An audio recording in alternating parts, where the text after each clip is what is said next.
Hello friend, good morning all of you. मैं Akhilesh Raghav UP global coaching में आपका स्वागत करता हूं। यूट्यूब चैनल के माध्यम से जो हमारी क्लासेस चल रही हैं उनमें पॉलिटी में हमने इससे पहले समानता का अधिकार कवर किया है। समानता के अधिकार के बाद शोषण के विरुद्ध रक्षा का अधिकार, इसके बाद कौन सा आना है, धार्मिक स्वतंत्रता का अधिकार। अब हमने जो आर्टिकल 21 पढ़ा उसमें हमने क्या पढ़ा था, अनुच्छेद 21 में हमने क्या पढ़ा था, प्राण एवं दैहिक स्वतंत्रता का अधिकार। 21A का जो नया पार्ट जोड़ा गया, कौन सा, 21A, कौन सा जुड़ा है, 21A। ये जो नया आर्टिकल जुड़ा, ये कब जुड़ा, 86वें संविधान संशोधन द्वारा, 86वें संविधान संशोधन द्वारा जोड़ा गया, संविधान संशोधन द्वारा।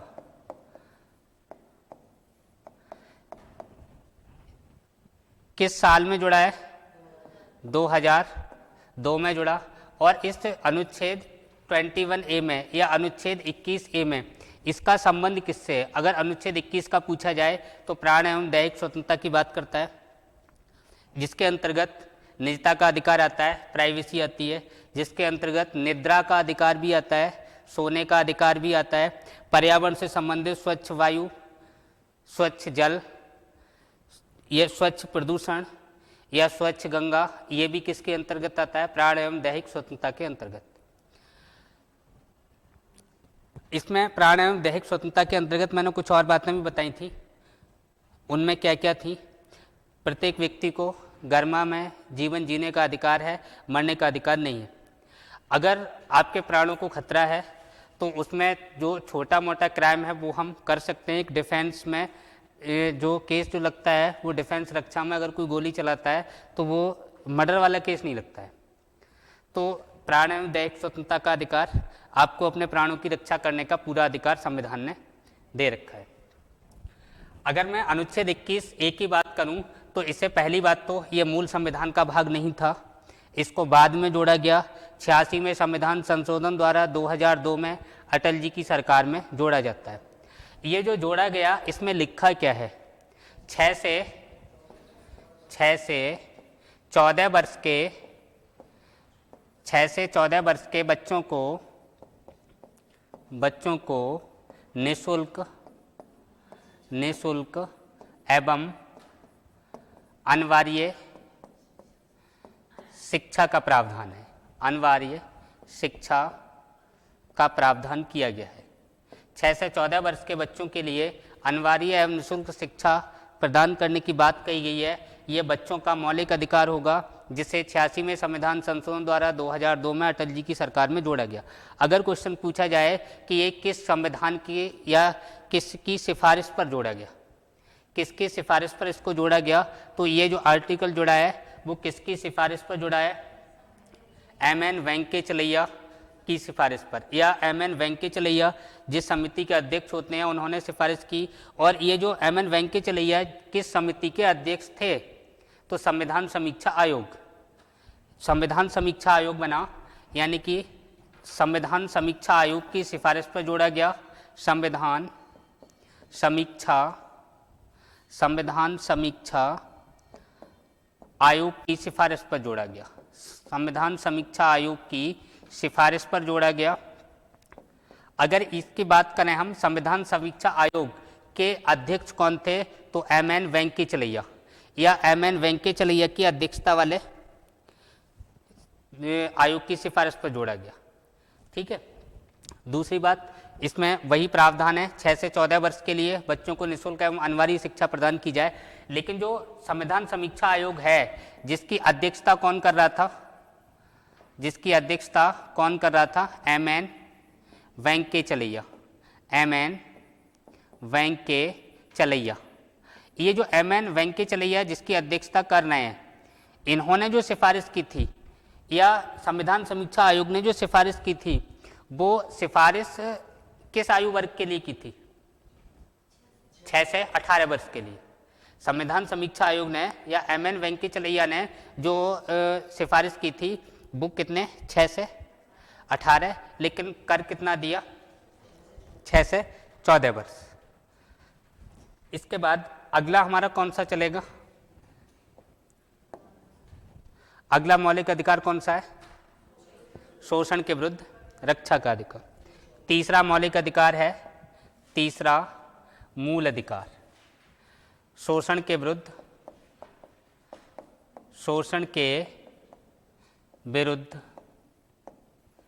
रक्षा का अधिकार।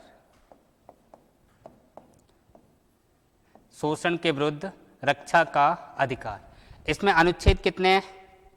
शोषण के विरुद्ध रक्षा का अधिकार, इसमें आर्टिकल कितने हैं? 2। कौन कौन से हैं? अनुच्छेद की बात करें तो 2 बताने हैं, अनुच्छेद 23 व 24। ये अनुच्छेद 23 है, ये किसकी बात करता है? अनुच्छेद 23, इसमें कौन सी बात लिखी हुई है? हाँ, ये मानव व्यापार पर रोक लगाता है और बेगार पर रोक लगाता है। किस किस पर रोक लगाता है? मानव व्यापार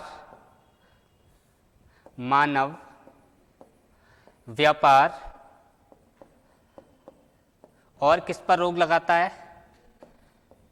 हाँ, बेगार प्रथा। किस पर रोक लगाता है? बेगार प्रथा। अब मानव व्यापार, मानव का व्यापार हो, बच्चों का व्यापार हो, स्त्री का व्यापार हो या उनके किसी भी शरीर के अंगों का व्यापार हो, ये भी नहीं कि इसमें लिखा है कि हम मानव का व्यापार नहीं कर सकते तो चलो इसके अंगों का व्यापार करना है, किसी का हार्ट निकालना है, किसी की किडनी निकालना है, तो ये भी व्यापार हम नहीं कर सकते। व्यापार अगर हमें करना है तो गेहूँ खरीदो, चावल खरीदो। कोई इंसान है, जानवर थोड़ी है कि जिनका आप व्यापार करोगे, ना ये किसी खेत की चटनी है जो जैसे चाहो वैसे इनका व्यापार कर लो, वैसे इनका प्रयोग कर लो। तो यहाँ पे मानव व्यापार से संबंधित बातें मैंने बताई थी, चाहे वो स्त्री हो, चाहे वो पुरुष हो, चाहे वो बच्चा हो। बच्चों का व्यापार लोग करते हैं, स्त्रियों का व्यापार चलता है, चाहे कोई पुरुष है उसका व्यापार होता है। इन पर रोक लगाने की बात की गई है। और दूसरी बात किसकी बात की गई है? बेगार प्रथा। बेगार प्रथा का मतलब कि ऐसे लोग जिनको लोग कम मजदूरी में रख लेते हैं, ऐसे लोग जिनको केवल सुबह शाम का खाना खाने के लिए देते हैं, सारे दिन काम करवाते हैं, तो ऐसे जो कार्य आएंगे वो किस में आएंगे? बेगार प्रथा में। ये दास प्रथा की भी बात करता है, दास प्रथा। यानी दास प्रथा का मतलब यह है कि हमने किसी पुरुष को या स्त्रियों को, पहले के जो राजा महाराजा थे वो दास प्रथा चलाते थे जिसमें लोगों को खरीदा बेचा जाता था। तो आप आज की डेट में ऐसा नहीं कर सकते कि किसी को आप खरीद लो और ज़िंदगी भर अपनी उससे आप गुलामी करवाओ।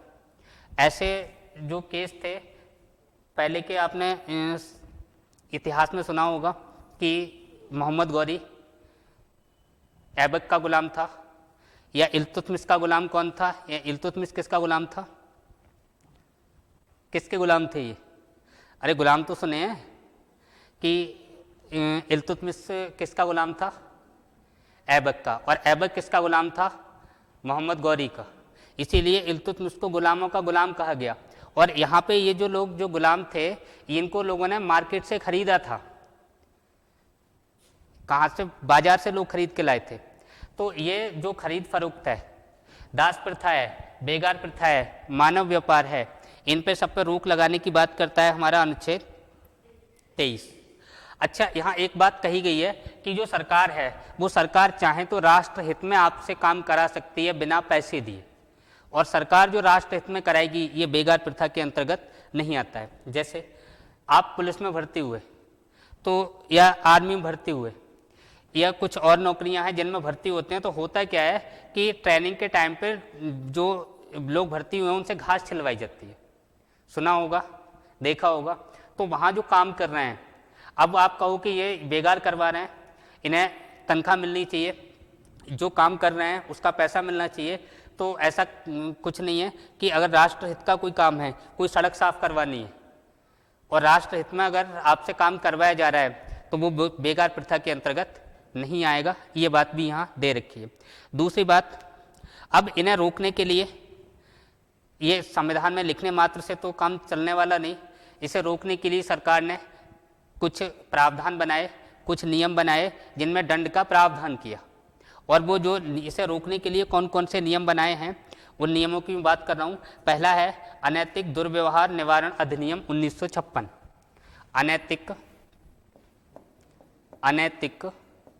दुर्व्यवहार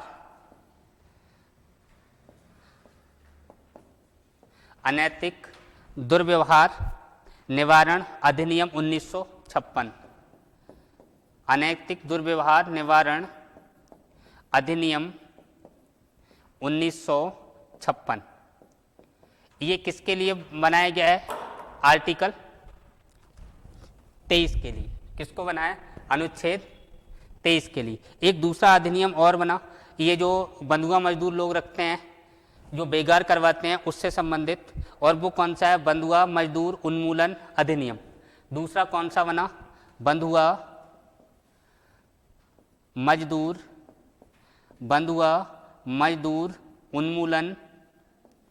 उन्मूलन अधिनियम 1976। ये दो अधिनियम बने और ये दोनों अधिनियम किसकी बात करते हैं?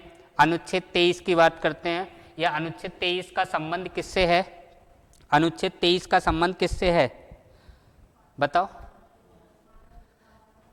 हाँ, मानव दुर्व्यवहार,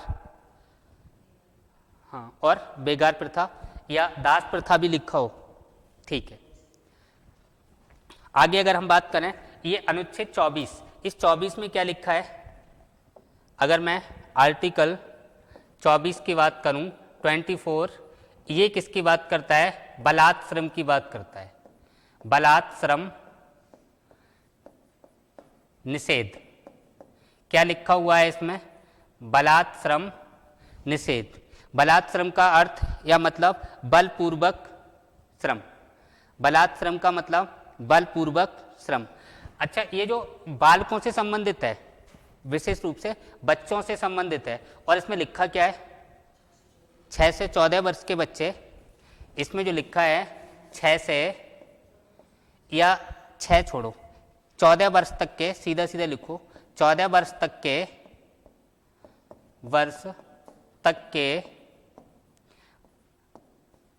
बच्चों से कोई जोखिमपूर्ण कार्य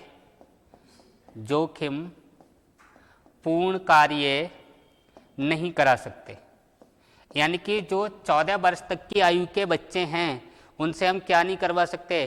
कि जो खतरनाक कारखाने हैं, जहां उनकी जान को खतरा है, ऐसे कारखानों में हम काम नहीं करवा सकते।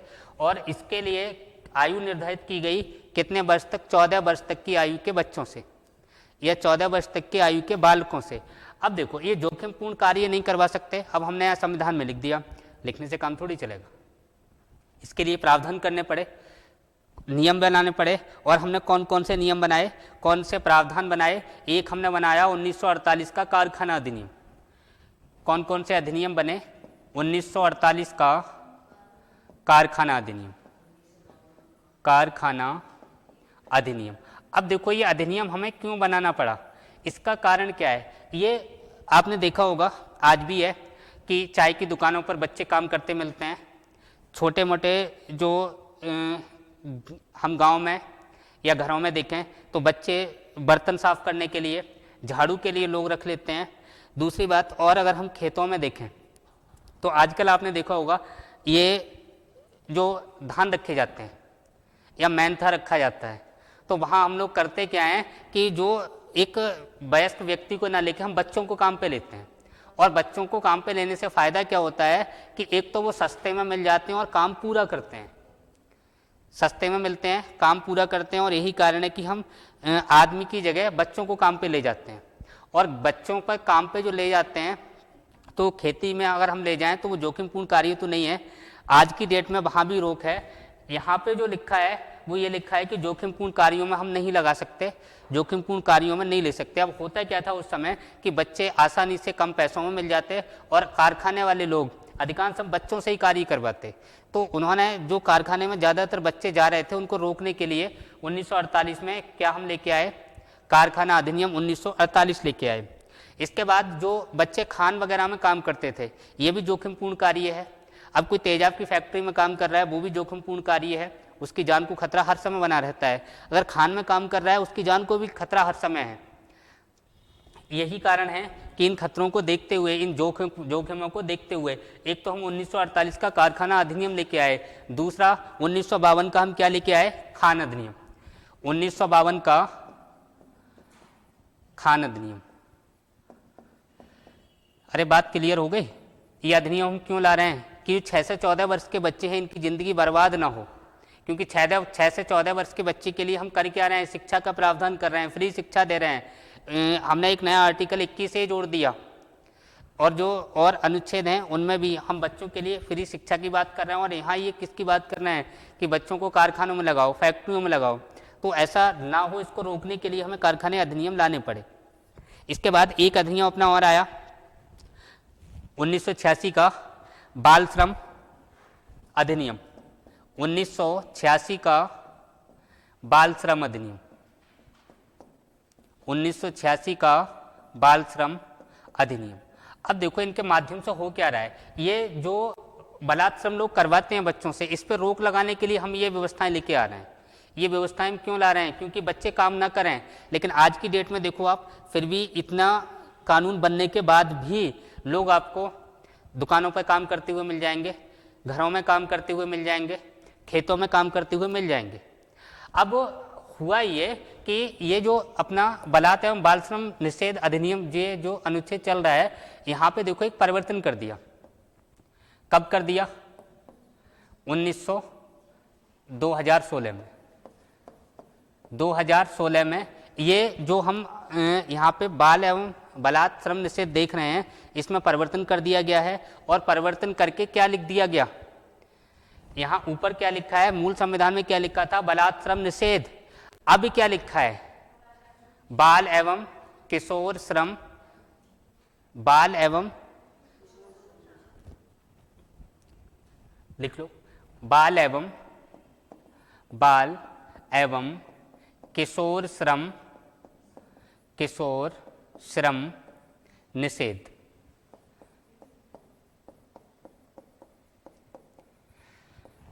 आज की डेट में क्या लिखा मिलेगा, क्या लिखा हुआ है, बाल एवं किशोर श्रम निषेध। ये कब लिख दिया, 2016 में। अब ये क्या कहता है, ये वाली बात तो नहीं कहता है कि 14 वर्ष तक के बच्चे की जो आयु है उनको हम जोखिमपूर्ण कार्यों में नहीं लगा सकते। अब ये क्या कह रहा है, ये कह रहा है आज की डेट में यहाँ पे जो लिखा हुआ है वो ये लिखा हुआ है कि 6 से 14 वर्ष के बच्चों से हम कोई भी काम नहीं करवा सकते, जबकि यहाँ क्या लिखा है, जोखिमपूर्ण कार्यों में नहीं लगा सकते। आज की डेट में ये लिखा है कि अगर आप बच्चे से पानी मंगवा के, आप प्यासे बैठे हैं और बालक से कह रहे हैं एक गिलास पानी लेके आ, ये भी गलत है, ये भी निषेध है। आज की डेट में जो लिखा है, तो आज की डेट में जो लिखा है यहाँ पे क्या लिखा है, बाल एवं किशोर श्रम। अब बाल के लिए यहाँ पे जो लिखा है कि 14 वर्ष तक की आयु के बच्चों से, 14 वर्ष तक की आयु के बच्चों से कोई भी कार्य नहीं कराया जा सकता। कोई भी कार्य, यानी सामान्य कार्य की बात कर रहे हैं, जोखिमपूर्ण तो हम करा ही नहीं सकते, जो सामान्य कार्य है वो भी नहीं कराया जा सकता।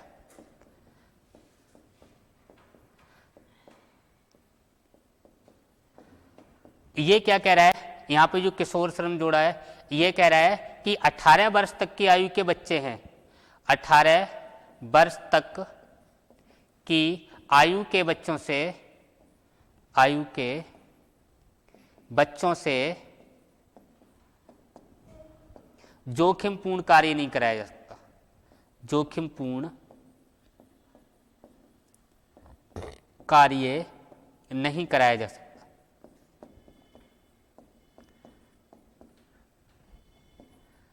अरे बात क्लियर हो गई ना? यानी कि परिवर्तन जो हुआ है, फिर सुन लो, यानी कि 14 वर्ष तक की आज की डेट में वर्तमान में जो लिखा है 14 वर्ष तक की आयु के बच्चों से हम कोई काम नहीं करवा सकते, और 18 वर्ष की 14 से 18 के जो बच्चे उनसे हम जोखिमपूर्ण कार्य नहीं करवा सकते, जो आज की डेट में यहाँ पे लिखा हुआ है। बात क्लियर हो गई। अगला पढ़ते हैं। अगला कौन सा है अपना? धार्मिक स्वतंत्रता का अधिकार। कौन सा नंबर है? चौथा, धार्मिक स्वतंत्रता का अधिकार। देखो इसको देखते हैं। धार्मिक स्वतंत्रता का अधिकार। इसमें आर्टिकल कितने आते हैं? अनुच्छेद कहाँ से कहाँ तक होंगे? अनुच्छेद 25 से 28 तक। 25 से 28 तक। इनको याद करने की एक ट्रिक बताई थी मैंने, फिर से सुन लो। हाँ, अंतःकरण प्रबंध कर उपासना के लिए क्या लिखवाई थी? अंतःकरण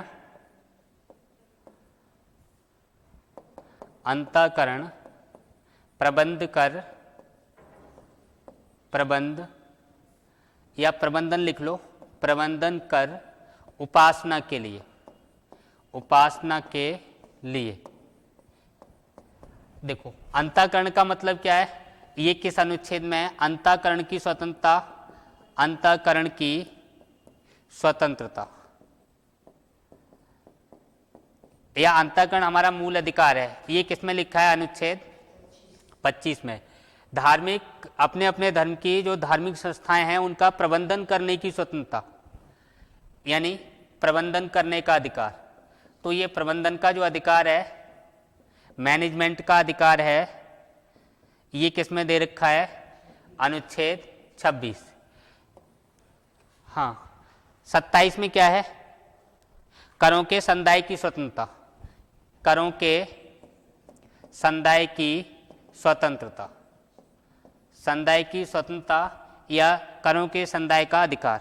स्वतंत्रता लिख लो चाहे, कोई दिक्कत नहीं है। ठीक, ये किस में लिखा है? 27 में। 28 में क्या लिखा है? अनुच्छेद 28। ये किसकी बात करता है? अनुच्छेद 28। कौन सी बात बताई थी? हाँ, शिक्षण संस्थाओं में धार्मिक उपासना में उपस्थित होने या न होने की स्वतंत्रता। शिक्षण संस्थाओं में धार्मिक उपासना में उपस्थित होने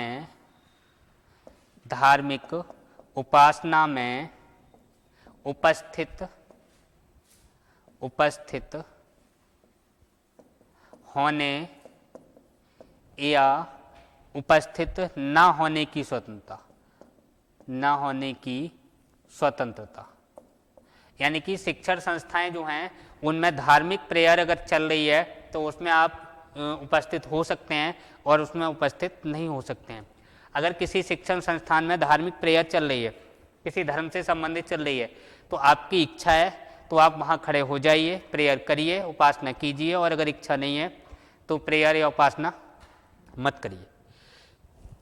अगर मैं 27 की बात करूं तो 27 में क्या लिखा है कि जो जितने भी टैक्स होंगे वो आपको जो टैक्स इसलिए नहीं देना है कि राज्य किसी एक धर्म को बढ़ावा देने के लिए आपसे टैक्स लेता हो। कहने का मतलब यह है कि राज्य किसी एक धर्म को बढ़ावा नहीं दे सकता, किसी एक धर्म को बढ़ावा देने के लिए आपसे टैक्स नहीं ले सकता। बात क्लियर हो गई? यानी कि आपसे जो धार्मिक कर नहीं लिया जाएगा, जैसे पुराने ज़माने में जजिया कर, जकात कर लिए जाते थे। इस करों के संदाय से आपको पूर्ण स्वतंत्रता मिलेगी, कोई टैक्स नहीं देना पड़ेगा। अनुच्छेद 26 क्या कहता है कि जो धार्मिक संस्थाएं हैं उन धार्मिक संस्थाओं को प्रबंधन करने की स्वतंत्रता, ठीक है, आप प्रबंधन करें, उसकी चल और अचल संपत्ति है उसका समुचित उपयोग करें और अपनी अपनी धार्मिक संस्थाओं को स्थापित करें। ये किस में दे रखा है? अनुच्छेद 26 में। अनुच्छेद 25 क्या कह रहा है? अंतःकरण की स्वतंत्रता की बात करता है। सभी नागरिक अपने अपने धर्म को माने, उनका प्रचार करें और धर्म के अनुरूप आचरण करें और अंतःकरण की स्वतंत्रता, 4 बातों का उल्लेख है। अंतःकरण का मतलब क्या है? हाँ, अंतःकरण का मतलब क्या है? अंतःकरण का मतलब जिसके अनुसार कोई व्यक्ति किसी धर्म की पूजा और उपासना कर सकता है। अंतःकरण का मतलब कि जिसके अनुसार व्यक्ति किसी भी धर्म की पूजा और उपासना कर सके उसे हम क्या कहेंगे? अंतःकरण कहेंगे। एक एक इसका आर्टिकल को देख लो। सबसे पहले हम बात करें अनुच्छेद 25। अब अनुच्छेद 25 में इसमें 4 बातों का उल्लेख है। अनुच्छेद 25 में कितनी बातें हैं? 4 बातें हैं। और 4 बातें क्या हैं? सभी व्यक्तियों को अपने अपने धर्म को मानने, उसका प्रचार प्रसार करने, अपने अपने धर्म को मानने, उसका प्रचार प्रसार करने और अपने धर्म के अनुरूप आचरण करने की स्वतंत्रता है। इसके अलावा और क्या लिखा है? अंतःकरण की स्वतंत्रता होगी। 4 बातों का उल्लेख है, लिख लेते हैं। सभी व्यक्तियों को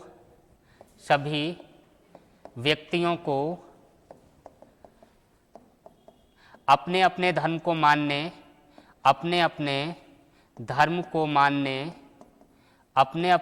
को मानने, उसका प्रचार प्रसार करने तथा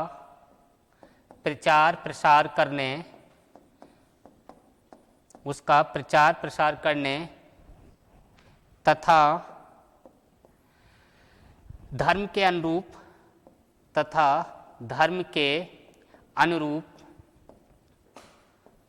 आचरण करने की स्वतंत्रता। और क्या लिखा है? तथा अंतःकरण की स्वतंत्रता होगी। किसकी स्वतंत्रता होगी? अंतःकरण की। ये शब्द पूछा जा चुका है। अंतःकरण की स्वतंत्रता अनुच्छेद किस में है, यानी किस आर्टिकल में है? कई बार इसको पूछा है, ध्यान रखना। अंतःकरण की स्वतंत्रता पूछी जाए तो किस में बता दोगे भैया? अनुच्छेद 25 में। सभी व्यक्ति अपने अपने धर्म को माने, उसका प्रचार प्रसार करें और क्या करें? अपने धर्म के अनुरूप आचरण करें। अब देखो, यहाँ से मैं आपको कुछ केस बता रहा हूँ। कौन कौन से केस? एक तो आपने देखा होगा, जो मैंने अनुच्छेद 19 बी में 19 का जो हमारी 6 स्वतंत्रताएं थी, उसमें दूसरी वाली स्वतंत्रता मैंने बताई थी कि व्यक्तियों को सभा करने की, बैठक करने की आज़ादी, स्वतंत्रता की बात की थी। अब देखो, होता क्या है कि सिख धर्म के लोग जब अरदास करने जाते हैं, जब गुरुद्वारे जाते हैं, तो वो अपने साथ कृपाल साथ ले जाते हैं, जो एक छोटा मोटा हथियार होता है। और जो कृपाल साथ में ले जाते हैं, वो कृपाल को अगर मैं देखूं अनुच्छेद 19 बी के अनुसार, तो वहाँ क्या लिखा है? बिना हथियारों के बैठक करने की, सभा करने की स्वतंत्रता है। लेकिन वहाँ वो एक तरह का हथियार लेके जाते हैं, तो ये क्या अनुच्छेद 19 का उल्लंघन है? नहीं है। इसमें इस पर शब्दों में लिखा है कि सिखों के द्वारा कृपाल को धारण करना, ये अनुच्छेद 19 का उल्लंघन बिल्कुल नहीं है। ये अनुच्छेद 25 के अनुसार धर्म के अनुरूप आचरण करने की स्वतंत्रता है। इसको अपवाद में नहीं देखना है, ये अपवाद नहीं है। यहाँ पे क्लियर शब्दों में सिख धर्म के लिए ऐसा लिखा हुआ है। दूसरी बात, आपने देखा होगा एक केस चला था ट्रिपल तलाक का मुद्दा चला था। और ये जो केस सुप्रीम कोर्ट में चला, सायरा बानो वर्सेज भारत संघ के नाम से चला। किस नाम से चला? सायरा बानो वर्सेज भारत संघ के नाम से।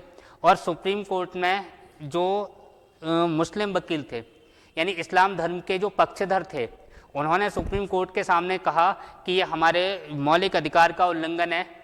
जो हमारा अनुच्छेद 25 हमें इस बात की आज़ादी देता है कि हम धर्म के अनुरूप आचरण करें।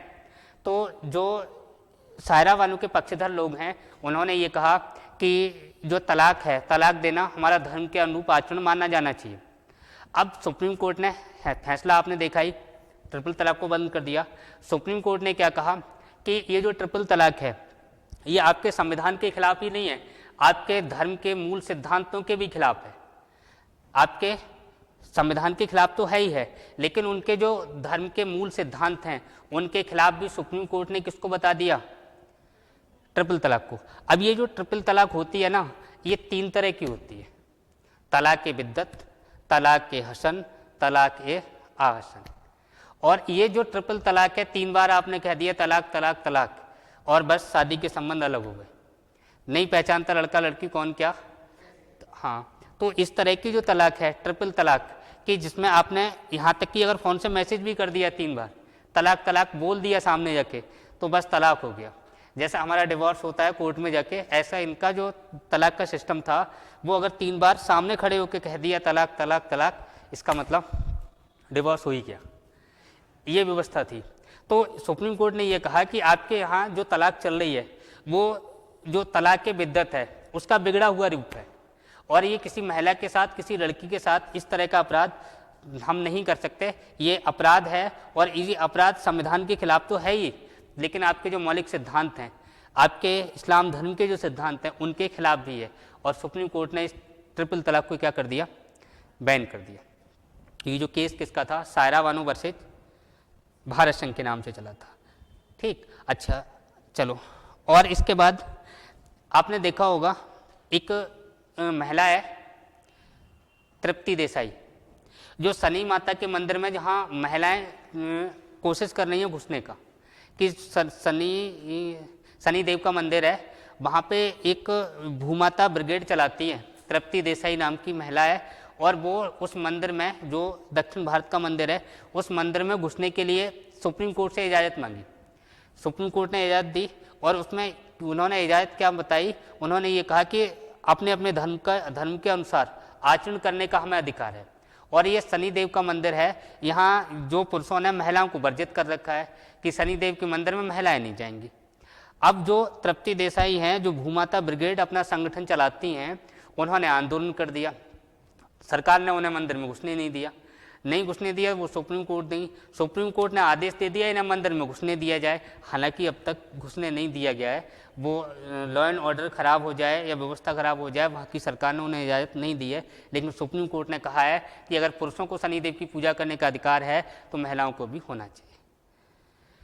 अब पहले से महिलाएं शनिदेव की पूजा नहीं कर रही हैं, हो सकता है क्या कारण है कि महिलाओं को शनिदेव की पूजा पुरुष नहीं करने देते हैं, और अगर तुम्हें लगता है करनी चाहिए तो जाओ, है नहीं। चलो अब देखो अनुच्छेद 25। अब मैंने कहा कि ये जो 4 बातें हैं, इन 4 बातों की हमें स्वतंत्रता है, लेकिन इस पे कुछ प्रतिबंध लगे हुए हैं। और वो प्रतिबंध क्या हैं, 3 प्रतिबंध हैं कि अगर पब्लिक ऑर्डर को नुकसान होता हो, अगर मॉरलिटी सदाचार को नुकसान होता हो, अगर हेल्थ स्वास्थ्य को नुकसान होता हो, ऐसी स्थिति में जो राज्य है वो इन सभी पर प्रतिबंध लगा सकता है। तो इसका जो 25 का बी है, 25 बी, इस पे प्रतिबंध की, रिस्ट्रिक्शन की बात की गई है। और कितनी बातें की गई हैं, 3 बातों का उल्लेख है।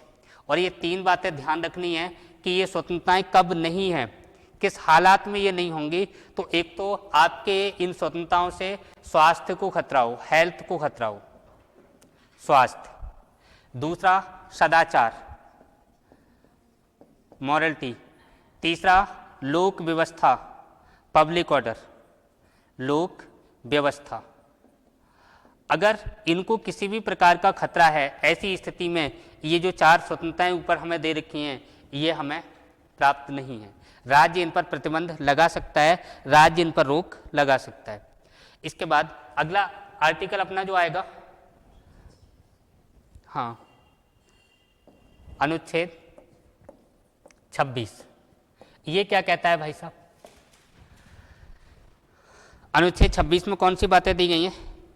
प्रत्येक व्यक्ति को अपने अपने धार्मिक संस्थाओं को स्थापित करने, उनका प्रबंधन करने और उनका स्थावर व जंगम यानी चल और अचल संपत्ति का समुचित प्रयोग करने की स्वतंत्रता।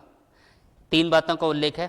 फिर से आप सुनो, प्रत्येक व्यक्ति को अपनी अपनी धार्मिक संस्थाओं को स्थापित करना, प्रत्येक व्यक्ति को अपनी अपनी धार्मिक संस्थाओं को स्थापित करना, उनका प्रबंधन करना और स्थावर व जंगम या जंगम व स्थावर संपत्ति का समुचित उपयोग करना। लिखो, प्रत्येक व्यक्ति को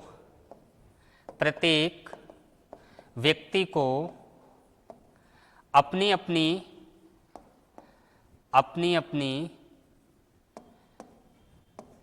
धार्मिक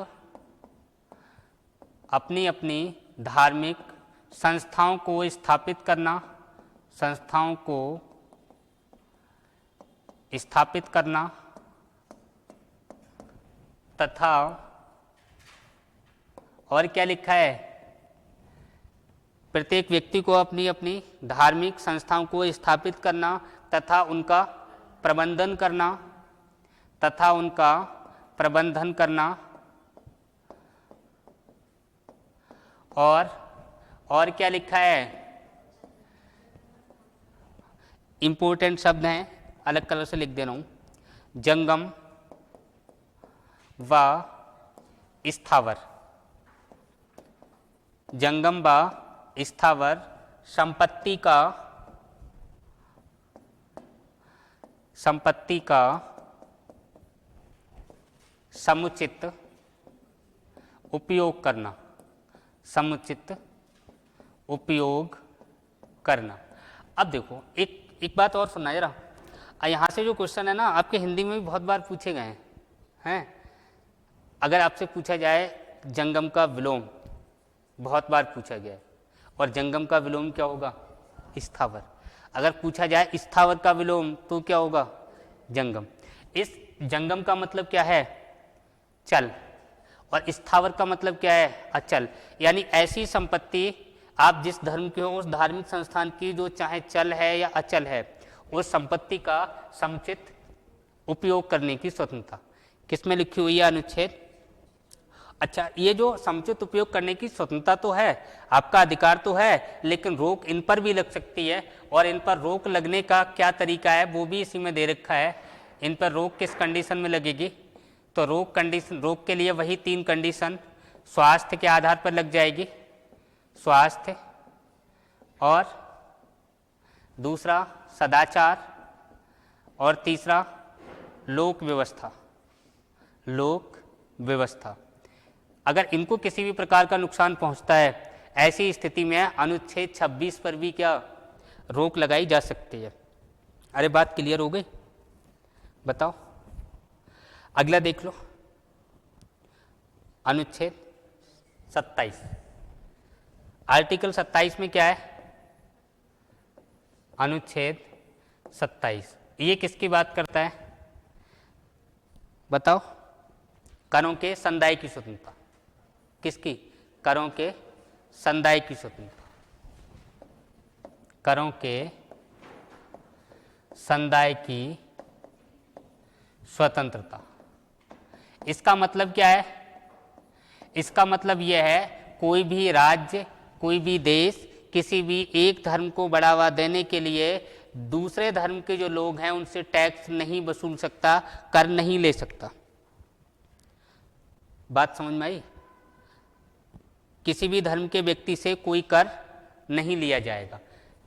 इसका मतलब क्या है, किसी भी धर्म के व्यक्ति से, धर्म के व्यक्ति से कोई कर नहीं लिया जाएगा, कोई कर नहीं लिया जाएगा।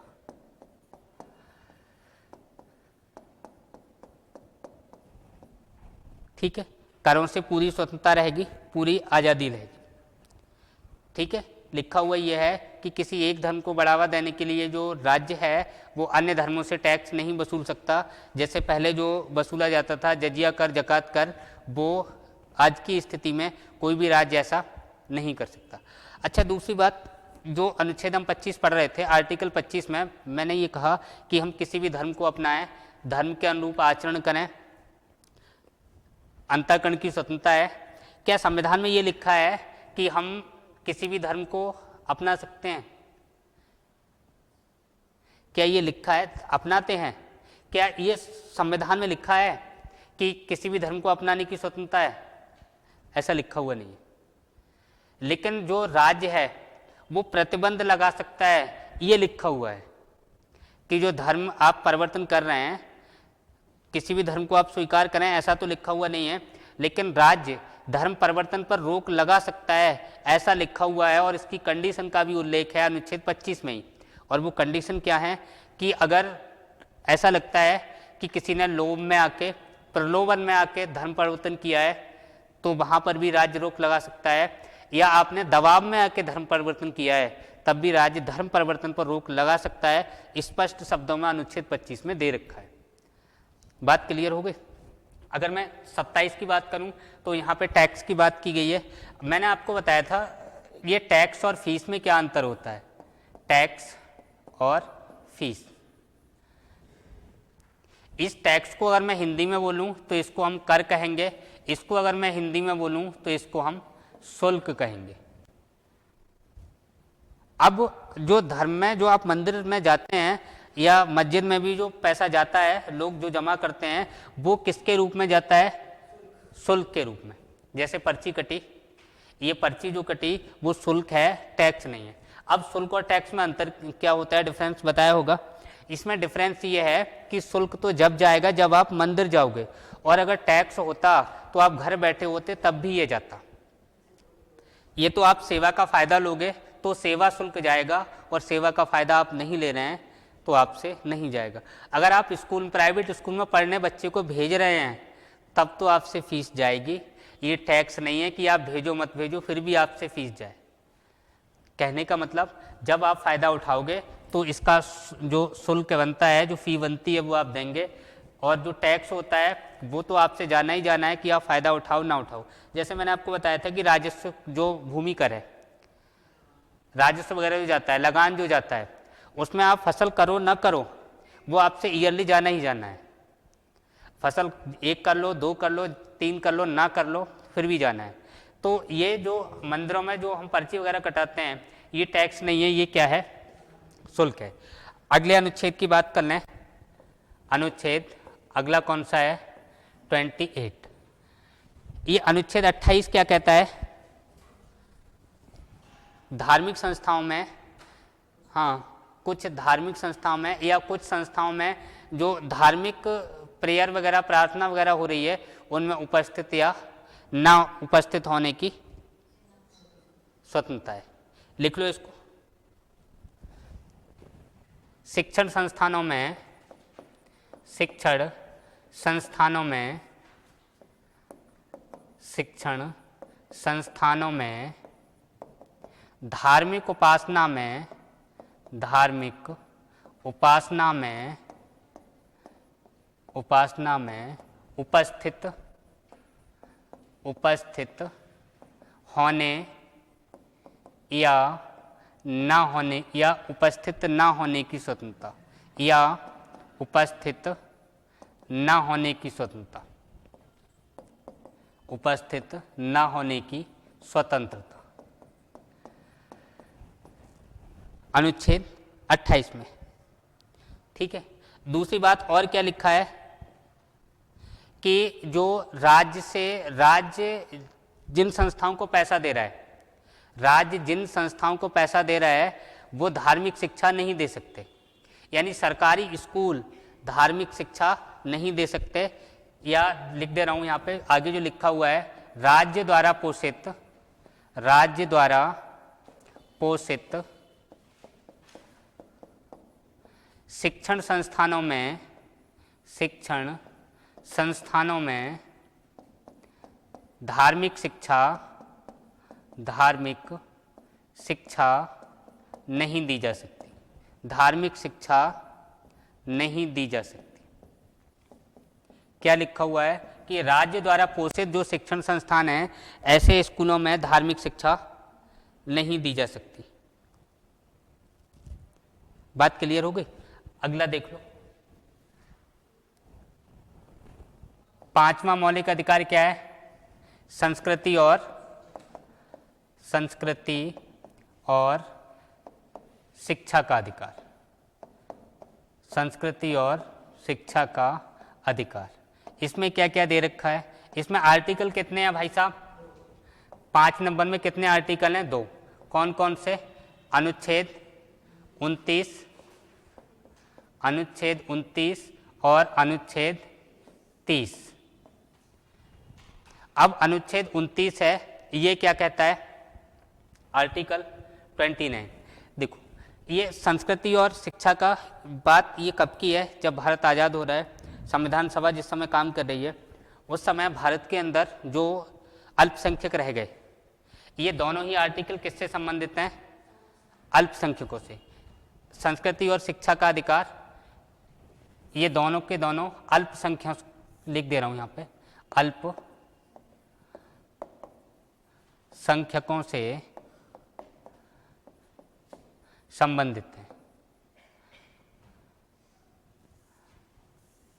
अल्पसंख्यकों से संबंधित है। पूछा हुआ क्वेश्चन है, अल्पसंख्यकों से संबंधित अनुच्छेद कौन कौन से हैं? तो 29 और 30 दोनों ही ध्यान रखने हैं। दोनों ही किसकी बात करेंगे? अल्पसंख्यकों की बात करेंगे।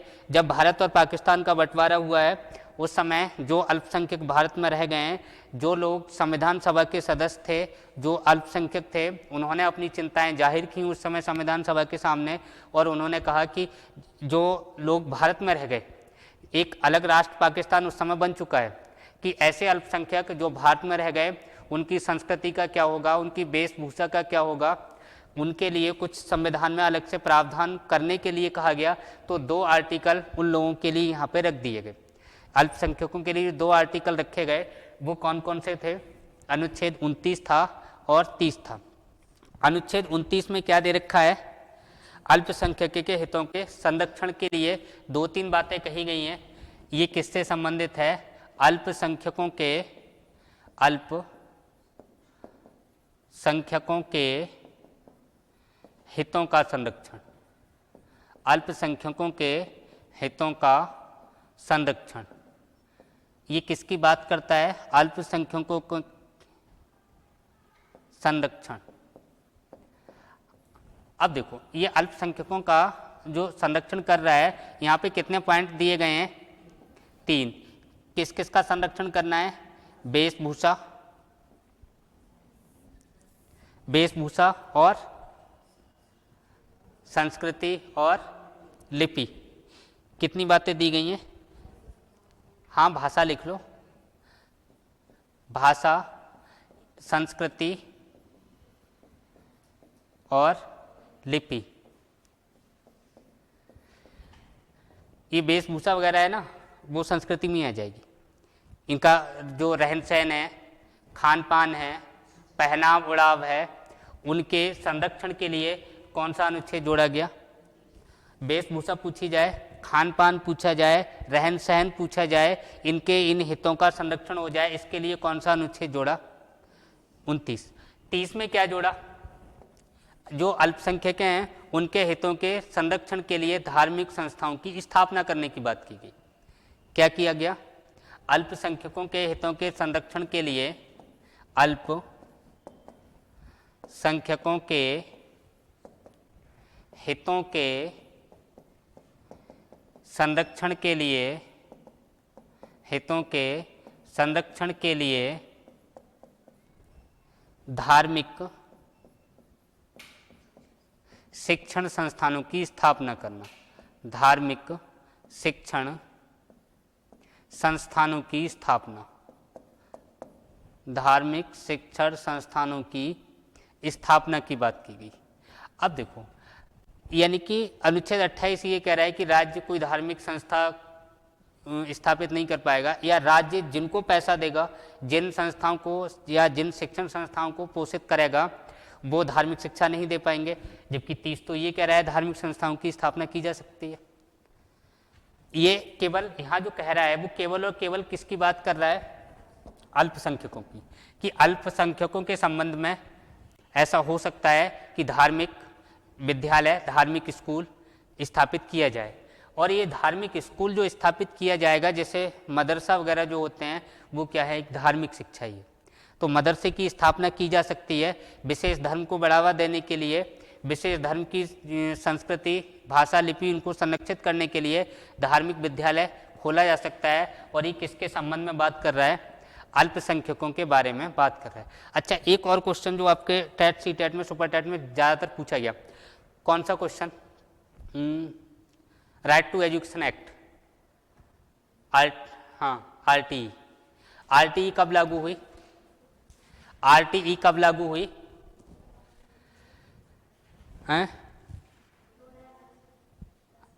आरटीई कब लागू हुई? राइट टू नहीं, एक तो राइट टू इंफॉर्मेशन एक्ट है, एक शिक्षा का अधिकार अधिनियम। शिक्षा का अधिकार अधिनियम, शिक्षा का अधिकार अधिनियम, अधिकार अधिनियम, अधिकार अधिनियम।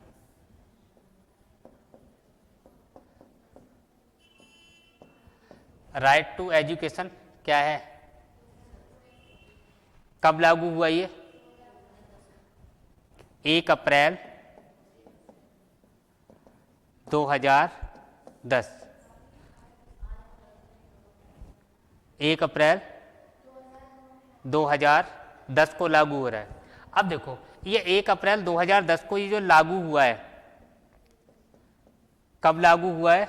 1 अप्रैल 2010 को ये जो लागू हुआ, तो इसमें एक बात कही गई है कि प्रत्येक प्रकार के शिक्षण संस्थानों में जो आर्थिक रूप से पिछड़े वर्ग के लोग हैं उनको 25% सीटें दी जाएंगी। 25% रिजर्वेशन की बात करता है, लेकिन ये 25% रिजर्वेशन आर्टिकल किस पर? 29 पर लागू नहीं है, बस इतना ध्यान रखना। ये जो आरटीई जो शिक्षा का अधिकार अधिनियम है 1 अप्रैल 2010 को जो भारत में लागू हुआ, 2009 में जो बना, ये जो लागू हो रहा है ये अनुच्छेद 30 पर लागू नहीं है, बस इतना ध्यान रखना। क्योंकि ये धार्मिक संस्थाएं हैं, ऐसी संस्थाएं जो धर्म के उद्देश्य को लेकर ही स्थापित की गई हैं, तो ऐसी संस्थाओं के लिए ये आरटीई लागू नहीं है। अरे बात क्लियर हो गई? चलो आगे की बात कल कर लेंगे।